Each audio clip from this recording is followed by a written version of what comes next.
बचपन से सुनते आ रहे हैं कि प्यार अंधा होता है। अब इतना भी अंधा नहीं होता है कि कोई भी अपने माँ बाप सहित 5 लोगों की हत्या कर दे। हमने ये नहीं सुना, शायद आप लोगों ने भी ये नहीं सुना होगा कभी भी। लेकिन फ़िलहाल अभी एक ट्रेंड में, एक न्यूज़ में है न्यूज़।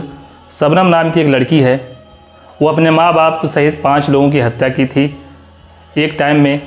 तो मैं पूरी कहानी बता रहा हूँ शुरू से कि मामला क्या है, इस शबनम के पीछे की पूरी कहानी क्या है। उत्तर प्रदेश के अमरोहा से 25 किलोमीटर दूरी पर एक गांव, इसका नाम है बावनखेड़ा। वहीं की एक लड़की जिसका नाम था शबनम, उसको अपने ही गांव के एक लड़के से प्यार हो गया, जिसका नाम था सलीम। ऐसा नहीं कि लड़की पढ़ी लिखी नहीं थी, लड़की काफ़ी पढ़ी लिखी थी। लड़की अंग्रेज़ी और भूगोल से एमए की थी। बट लड़का जो है सलीम, इसका नाम सलीम था, वह 5वीं फेल था। आप बोल सकते हैं कि वो किसान था। उससे वो प्रेम कर बैठी थी।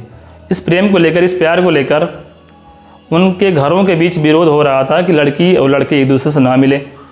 तो एक दिन की बात है, बोला जा रहा है कि 14 अप्रैल 2008 की ये बात है, रात के टाइम की ये बात है कि लड़की घर के अंदर खाना बनाई। खाना बनाने के बाद खाने के अंदर नींद की गोली डाल दी थी और जितने भी घर के मेंबर सबको खाना खिलाई। सब लोग खाना खाने के बाद सब बेहोश हो गए, एक तरह से बोल सकते हैं। बेहोश हो गए थे। 7 लोग थे, उसमें एक बच्चा भी था। माँ बाप, 5 लोग और एक बच्चा, 7 लोग थे टोटल। सारे बेहोश हो गए थे। ये लड़की वहाँ से मिलने चली गई थी अपने प्रेमी से, जिसका नाम सलीम था। मिलने चली गई। अब क्या हुआ क्या नहीं हुआ, वहाँ पर क्या बात हुआ क्या नहीं, लड़की वो घर वापस आई, कुल्हाड़ी ली और अपने घर के माँ बाप सहित, एक छोटा बच्चा सहित 7 लोगों की हत्या कर दी। इतना घिनौना कार्य कैसे कोई कर सकता है, आप ये सोच भी नहीं सकते हैं। आपकी रूह काँप जाएगी कि कोई इतना घिनौना कार्य, वो भी लड़की ऐसे कैसे कर सकती है, जिसके माँ बाप ने पढ़ाया लिखाया, उसके सपने देखे कि अच्छा कार्य करेगी, आगे चल के अच्छा जॉब करेगी, घर संभालेगी। लेकिन ये लड़की ऐसा घिनौना कार्य करेगी कोई सोचा भी नहीं था। तो वो हत्या करने के बाद बताया जा रहा है कि वह हत्या करने के बाद अपने बाथरूम में छिप गई थी और कुछ टाइम बाद उसने शोर मचाया, रो गा के बताया गाँव वालों से कि मेरे घर वालों की हत्या हो गई है। वहाँ पर पुलिस भी आ गई। पुलिस के आने के बाद पुलिस से सारी मामला बताया गया। तो पुलिस को कुछ शक हुआ कि 7 लोग मारे जा चुके हैं, एक लड़की बच गई, ये कैसे हो सकता है। तो पुलिस वालों ने इसका CBI जांच बैठाया, जांच किया और लड़की की जो मोबाइल फ़ोन है, कॉल रिकॉर्ड निकाला और देखा कि जिस लड़के से वो 50 साल बात की थी और हत्या करने से पहले भी बात की थी। तो इस शक के बिना पे उसको गिरफ्तार किया गया, उससे पूछा गया। बाद में लड़की ने एक्सेप्ट कर लिया कि हत्या हमने ही किया है, इस हत्या को उस लड़की ने किया है, उसने एक्सेप्ट कर लिया। तो सज़ा सुनाई गई। सज़ा सुनाने के बाद अब जाके सुप्रीम कोर्ट ने फैसला सुनाया है कि लड़की को फांसी की सज़ा दी जाएगी। सुप्रीम कोर्ट के ऑर्डर आने से पहले लड़की ने दया याचिका भी दायर किया था राष्ट्रपति के पास। राष्ट्रपति के पास एक ऐसा पावर है कि वो चाहे तो अनुच्छेद 72 के अंतर्गत वो चाहे तो किसी को भी माफ़ कर सकता है, चाहे वो कितना भी बड़ा हत्यारा क्यों ना हो, कितना भी बड़ा घिनौना कार्य क्यों ना किया हो, वह उसे माफ़ कर सकता है। उस दया याचिका को इन्होंने डिनाई कर दिया, मना कर दिया। अब बस अप्रूवल देना बाकी है कि इनको कब फांसी होगी। इस घिनौने कार्य के लिए 12 साल लग गए सज़ा सुनाने के लिए कि इनको फांसी होगी। मेरे विचार से ऐसे घिनौने कार्य का जो सज़ा है उसी टाइम दे दिया जाना चाहिए था, क्योंकि कोई भी लड़की या कोई भी लड़का कैसे ऐसे कर सकता है कि अपने माँ बाप सहित, जिन्होंने उन्हें पढ़ाया लिखाया, पाला पोसा बड़ा किया, कुछ उम्मीदें रखी कि आगे अच्छा करेगा, नौकरी करेगा, परिवार संभालेगा, कोई ऐसे कैसे कर सकता है, वो भी पढ़ी लिखी लड़की।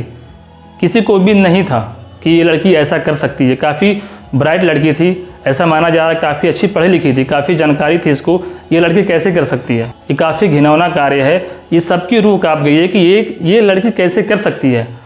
मैं सोच रहा हूँ कि आप लोग यही सोच रहे होंगे कि कोई भी लड़की इतना घिनौना कार्य कैसे कर सकती है, वो भी एक प्रेमी के लिए जो कक्षा 8वीं 5वीं फेल था। ठीक है, मानता हूँ कि प्यार किया उन्होंने, अगर उन्होंने अपना जोर लगाया होता, घर वालों से बात किया होता, हो सकता वो लोग मान भी गए होते। हत्या करने की आवश्यकता ही नहीं थी।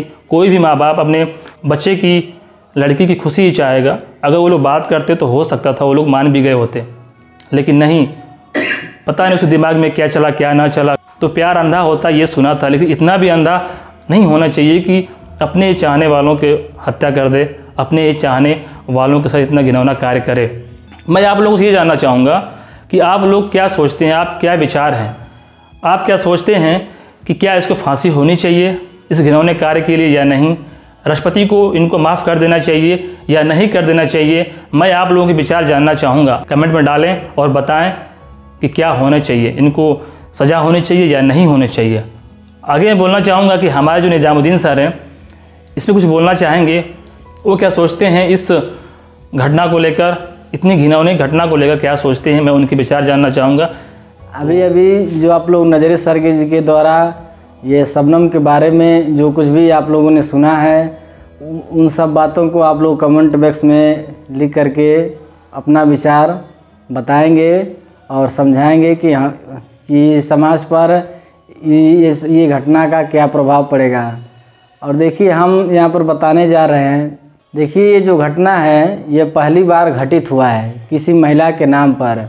जो आज़ाद भारत की यह पहली ऐसी महिला उभर करके निकली है जो इतना जघन्य अपराध करने के लिए अपना जी जहान से, और जो इतना पढ़ लिख करके और मूर्खपना करने के लिए जैसे कि वह लागू हो गई है।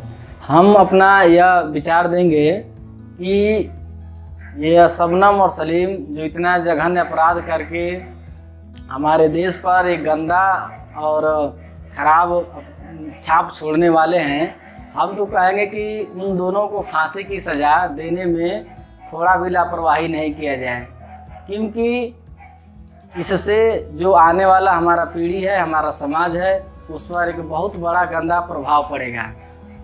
अगर राष्ट्रपति जी साहब जी जो हैं, इनका क्षमादान वाला जो याचिका है, अगर उस पर विचार करके राज़ी हो जाएं और लिख दें कि नहीं चलिए हम माफ़ कर देते हैं, तो इससे हमारा देश जो है वह बहुत पिछड़ा हुआ माना जाएगा। और जो हमारे विकसित और विकासशील देश हैं वह लोग क्या सोचेंगे हमारे देश के बारे में, क्योंकि वह वही इंडिया है जो पहले संस्कृति और सभ्यता के नाम पर पूरा दुनिया में डंका पीटा जाता था।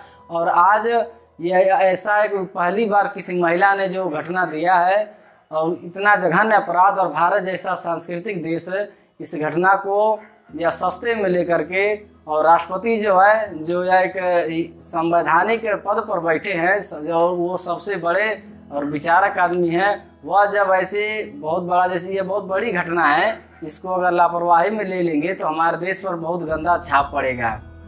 हम कहते हैं कि उन लोगों को फांसी की सज़ा दे देनी ही चाहिए, जितना जल्दी से जल्दी हो सके। और नजरे सर जी जो इस टॉपिक पर अपना विचार दे करके गए हैं, आप लोगों को जो समझ बैठे उसमें अपना विचार कमेंट बॉक्स में लिख करके बताइएगा कि क्या ऐसा दोबारा भी कोई शबनम और सलीम जैसा, इसको हम अपराधी मानते हैं। उनके विचारों को समझते हुए आप लोग कमेंट बॉक्स में कमेंट करिएगा और धन्यवाद।